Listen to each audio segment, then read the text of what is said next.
Hello everyone, welcome back to my channel the United Frontier. तो ये video में बात करेंगे जितने भी सारे लेटेस्ट ट्रांसफर अपडेट्स हैं from Manchester United, Manchester City, Liverpool, Chelsea, जितने भी सारे क्लब से मेजर न्यूज है वो सारे न्यूज को लेके बात करेंगे ये वीडियो में। तो बिना टाइम खराब किए चलिए इस वीडियो को शुरू करते हैं। तो सबसे पहले बात करेंगे मैनचेस्टर सिटी को लेकर। तो विक्टर रीस का जो साइनिंग वो ऑलरेडी कंप्लीटेड हो चुका है। इसी के साथ मैनचेस्टर सिटी बाकी दो साइनिंग्स पे अभी काम कर रहे हैं। तो ये तीनों साइनिंग्स के बाद क्या मैनचेस्टर सिटी फिर से किसी नए प्लेयर के पीछे जाएंगे, वही अभी देखने वाली बात होगी। और दूसरी तरफ चलिए आते हैं आर्सेनल पे। तो देखिए, एफए कप में हार के बाद हम सब लोग ये चीज कह रहे थे कि आर्सेनल का जो ट्रांसफर रिलेटेड इश्यूज रहा है and poor decisions in transfer market, कहीं ना कहीं उसी के ऊपर आप ब्लेम डाल सकते हो द करेंट सिचुएशन आर्सेनल इन। क्योंकि अगर आपके पास साका नहीं होता तो आपका गेम खराब हो जाता है, या फिर आपके पास अगर ओडेगार्ड नहीं होता तो आपका गेम खराब हो जाता है। तो अभी भी इन योर फिफ्थ ईयर अगर कोई एक प्लेयर ना होने से आपका सिस्टम एकदम ही क्रम्बल हो जाता है, तो ऑब्वियसली आपको रीइंफोर्समेंट की सख्त जरूरत है। और जैसे कि सब लोग को मालूम है, हम लोग हमेशा से ये चीज कह रहे हैं कि आर्सेनल को एक प्रोलिफिक स्ट्राइकर के पीछे जाना चाहिए। लेकिन सरप्राइजिंगली आज जो न्यूज आया है कि मार्टिन जुबिमेंडी के साथ आर्सेनल बातें कर रहा है और वहां पे Mikel Arteta can play a really important role. लेकिन ये डील अगर होता भी है, ये डील जनवरी ट्रांसफर मार्केट में नहीं होगा, ये डील होगा आपका कमिंग समर ट्रांसफर विंडो में। देखिए, Martin Zubimendi is a great player and he definitely can bring so much thing on the table for Arsenal. लेकिन मिडफील्ड में आर्सेनल के पास ऑलरेडी एक डेक्लन राइस है, तो मिडफील्ड में उसी के साथ मिकेल मेरिनो को भी वो लोग लेके आए हैं लास्ट समर में। तो मिडफील्ड में अभी रीइंफोर्समेंट की जरूरत नहीं था। आर्सेनल को एड्रेस करना चाहिए था स्ट्राइकर वाला पोजीशन, या फिर आप लोग सोच के देखिए कि जनवरी ट्रांसफर मार्केट में किविचा क्वारात्स्केलिया जैसा एक प्लेयर अवेलेबल था and Arsenal could have gone for him.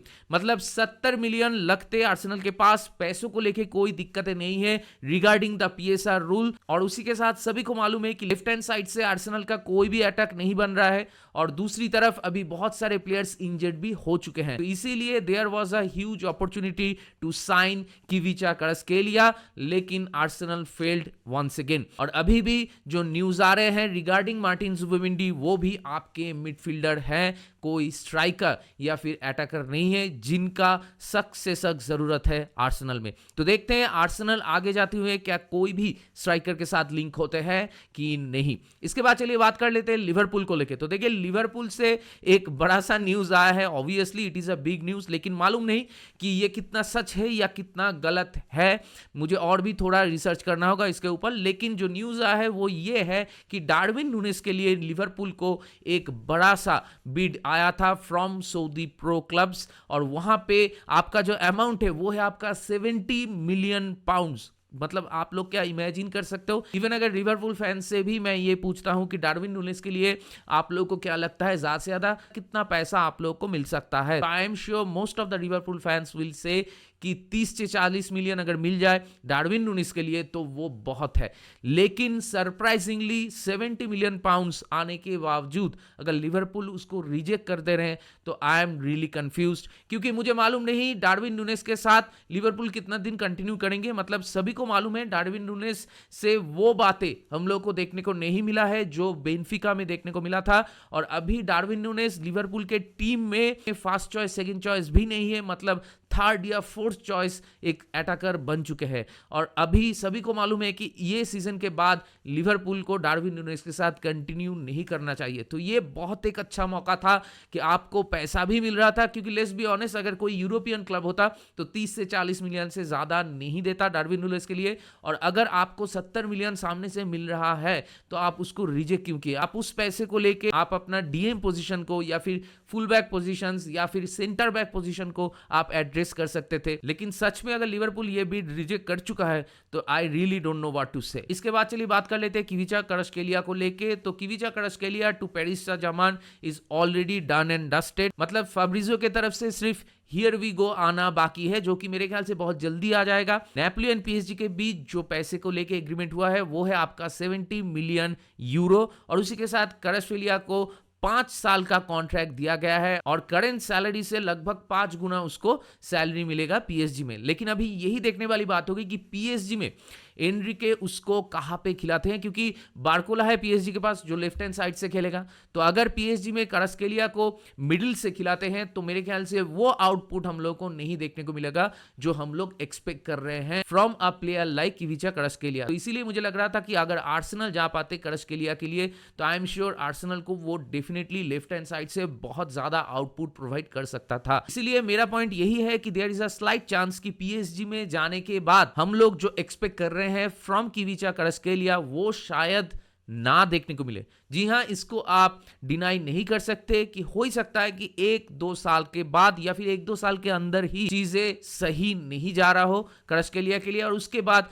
क्वारात्स्केलिया को हम लोग कोई दूसरे क्लब में जाते हुए देखे। तो anything can happen in football and only time will tell what will happen. इसके बाद चलिए बात कर लेते हैं चेल्सी को लेके। तो देखिए चेल्सी से एक न्यूज आ रहा है कि चेल्सी रेनाटो वेगा को बेचना चाहते हैं क्योंकि Renato Veiga is not happy about the role given to him, क्योंकि उसको बोला गया था कि सेंटर बैक में खिलाया जाएगा लेकिन उसको जब भी मौका मिला है चेल्सी में उसको लेफ्ट बैक में ही खिलाया गया है। तो इसीलिए he is looking for other options और उसी के साथ ऐसा ही न्यूज आ रहा है कि शायद एक्सेल डिसासी भी चेल्सी से चले जाएंगे। और उसके बाद और एक न्यूज आ रहा है कि बायर्न म्यूनिख के माथिस टेल के साथ चेल्सी लिंक्ड हो रहे हैं कि Chelsea are really interested in him.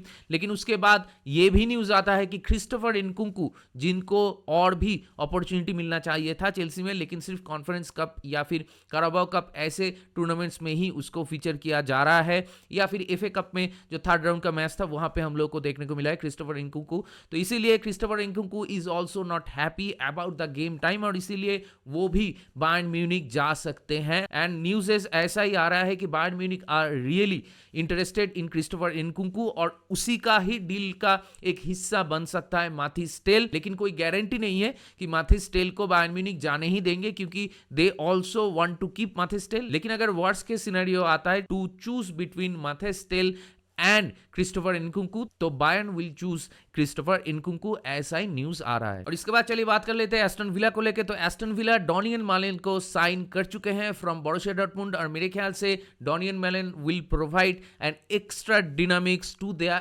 Attack in Premier League. और उसी के साथ जॉन डूरन को लेके भी जो न्यूज़ आ रहे थे वो सारे न्यूज़ भी फैब्रिजियो ने क्लियर कर दिया है कि जॉन डूरन को एस्टन विला कहीं नहीं जाने देंगे, जो कि बहुत ही ऑब्वियस सी बात है। इसके बाद चलिए बात कर लेते हैं मैनचेस्टर यूनाइटेड को लेके। तो देखिए मार्कस राशफोर्ड का जितने भी सारे क्लब्स के साथ बातें चल रहा था उस पर अभी भी कोई कंक्लूजन नहीं आया है। दिक्कत एक ही है, वो है सैलरी की। मैनचेस्टर यूनाइटेड मार्कस राशफोर्ड का जो सैलरी शेयर करेंगे अगर लोन होता है तो वो 50% से ज्यादा नहीं शेयर करना चाहते और यहीं पे दिक्कत आ रहा है फ्रॉम एसी मिलान कि एसी मिलान चाहते हैं कि मैनचेस्टर यूनाइटेड 60% के आसपास कुछ अमाउंट मैनचेस्टर यूनाइटेड शेयर करे, जो कि मैनचेस्टर यूनाइटेड ऑब्वियसली शेयर नहीं करेंगे। और उसी के साथ ऐसे भी न्यूज़ आ रहे हैं कि मार्कस राशफोर्ड अभी बार्सिलोना का ऑफर के लिए वेट कर रहे हैं क्योंकि ऐसे भी न्यूज आ रहे थे कि Barcelona is also interested in him. अभी यही देखने वाली बात होगी कि जितने भी सारे क्लब्स हैं like AC Milan, Juventus, Dortmund, Barcelona, कौन से क्लब से वो ऑफर आता है जो बोथ द पार्टीज मतलब Marcus Rashford and Manchester United दोनों को ही सूट करता है।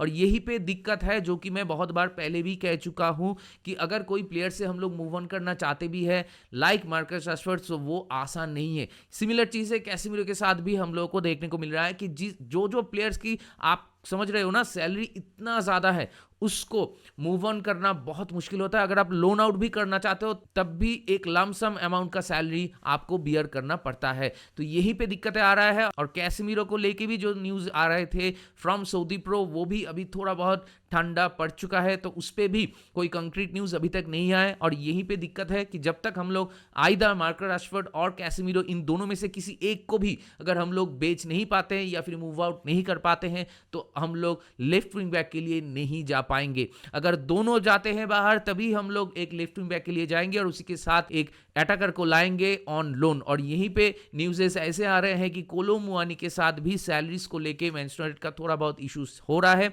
और उसी के साथ टॉटनहम एंड जुवेंटस भी रेस में शामिल हो चुके हैं और वो लोग भी अपना अपना बिड जो है वो सबमिट कर चुके हैं फॉर रैंडल कोलो मुआनी। तो रैंडल कोलो मुआनी को भी अगर हम लोग लाते हैं तो ऑब्वियसली हम लोग एक पर्टिकुलर कैप से ज्यादा सैलरी प्रोवाइड नहीं कर पाएंगे ड्यू टू PSR। और इसके बाद मैनचेस्टर यूनाइटेड के साथ और एक प्लेयर का नाम लिंक्ड हो रहा है। फैब्रिजियो ने रिपोर्ट कर चुका है कि आरबी साल्जबर्ग का जो प्लेयर है जो कि लेफ्ट विंग में खेलते हैं, और वो है आपका नेने डॉर्गेलिस। तो जब से डॉर्गेलिस के साथ हम लोग का लिंक आना शुरू हो चुका है, तब से मैं सरप्राइज्ड बिल्कुल ही नहीं हूं, क्योंकि हम लोग के पास क्रिस्टोफर विवेल है, और क्रिस्टोफर विवेल का एक नैक है कि ऐसे अफ्रीकन प्लेयर को या फिर साउथ अमेरिकन प्लेयर को वो अच्छा स्काउट करते हैं। और वो चीज वो रेड बुल ग्रुप में भी कर चुके थे कि हम लोग जो सेकू कोने को साइन कर चुके हैं, वो भी जो क्लब में खेलता था इससे पहले, उसी सेम क्लब में नेने डॉर्गेलिस भी खेलता था। वहां से नेने डॉर्गेलिस को क्रिस्टोफर विवेल ने ही साइन किया था फॉर साल्जबर्ग। तो I am really not surprise कि अगर ऐसे प्रोफाइल के प्लेयर्स के पीछे हम लोग जाते हैं समर में, which is a really really good thing for us, कि हम लोग के पास देखिए पैसा तो ज़्यादा नहीं है, और दूसरी तरफ पीएसआर का भी आपको ख्याल रखना पड़ता है। तो इसीलिए मेरे ख्याल से ऐसे प्रोफाइल्स के पीछे हम लोग को जाना होगा जिसको इन द लॉन्ग टर्म हम लोग एक अच्छा खासा प्लेयर बना सके। और इसके साथ साथ डिएगो लियोन को लेके भी न्यूज़ेस आ चुके हैं कि डिएगो लियोन वो कॉन्ट्रैक्ट साइन कर चुका है, लेकिन वो क्लब में ज्वाइन करेगा अगले समर में, और अभी वो फिर से साउथ अमेरिका वापस चला जाएगा। तो ये सारे न्यूज़ेस को छोड़ के और कोई लेटेस्ट अपडेट नहीं है फ्रॉम मैनचेस्टर यूनाइटेड। हाँ, कुछ कुछ जगह पे न्यूज़ आ रहे हैं Napoli are really interested for Garnacho, और उसके लिए 30 to 40 मिलियन पाउंड देने के लिए वो लोग राजी है। लेकिन आई थिंक गर्नाचो को हम लोग कहीं नहीं बेचेंगे, और जितने भी सारे ऐसे रिपोर्ट्स आ रहे हैं वो मेरे ख्याल से रूमर्स ही है, क्योंकि फैब्रिजियो या फिर दूसरे जितने भी सारे क्रेडिबल न्यूज लाइक डेविड ऑनस्टीन, ये सारे लोग इस चीज को लेके कोई कंफर्मेशन नहीं दिए हैं। और लेट्स बी ऑनेस्ट, गर्नाचो को अभी हम लोग नहीं बेचेंगे, और अगर बेचेंगे भी तो 30-40 मिलियन में तो कतई नहीं बेचेंगे। तो इसको लेके ज्यादा बातें करने का भी कोई मतलब नहीं है। तो जितने भी सारे लेटेस्ट ट्रांसफर अपडेट्स था, वो सारे ट्रांसफर अपडेट्स को मैंने कवर कर चुका। तो ये सारे अपडेट्स को लेके आप लोग का क्या मानना है, आप लोग का क्या राय है, मेरे साथ जरूर शेयर कीजिए कमेंट करके। दैट बीइंग सेड, इस वीडियो को चलिए यहीं पे रैप अप करते हैं। अगर आप मेरे चैनल में नए हो तो मुझे जरूर सब्सक्राइब कीजिए, इस वीडियो को लाइक कीजिए और शेयर कीजिए अपने दोस्तों के बीच, जान पहचान वालों के बीच जिनको ऐसे वीडियोस देखना पसंद है। तो बहुत जल्दी मिलेंगे अगले वाले वीडियो में, तब तक take care, good bye, glory glory Manchester United, and keep the red flag high.